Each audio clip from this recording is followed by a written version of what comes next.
આંકે થીંદું તો મથે કોલા ચડી ગયો હે અજ ગાલ હે ગોફણ અને ગિલોર ગોફણ અને ગિલોર સાહેબ હા ગોફણ અને ગોફણ જો જૂના માળ ઊંધા ઉની કે મને ખબર ઊંધી લગભગ કંઈક વટે ઊંધી પણ અને ગોફણ પહેલા સૂકી ખેતી કહેતા હોય બાજર જ્વાર અન્ય કોઈ અને ખેતર में માયરો બધીએ અને ગોફળ ખણી વञे અને સજુડી હોલા ઉડાઈ અને હોલે जी ખબર ન ઊંધી અમુક કે પેલા અને હોલા એતરી પક્ષી અને પક્ષી ઉડાયેલા કરી એનો ઉપયોગ કંઈતા हुआ પાણા ભરી અને ફેરાઈ ફેરાઈને ઘા કરી ऐसे पक्षी उड़ी वेंदा हुआ गिलोर और गिलोर पर इन टाइप जी वस्तु हुई इनमें थोड़ो फर्क हो इनमें काठी जे विच में जा मार्ग हुए इनमें पर टायर के ट्यूब से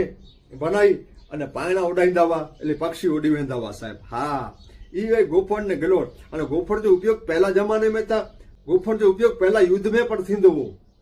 हाँ इनसे मारू युद्ध पण लड़दा हुआ पण पोइ खेती में उपयोग आयो पण हाणे ई समूरी गोफण ने गिलोर लुप्त થઈ ગઈ સાહેબ હા કારણ કે ખેતી જ ના રહી સૂકી બાજર જવા જ ના રહ્યા તો કોર કઈંदा ઈ કચ્છ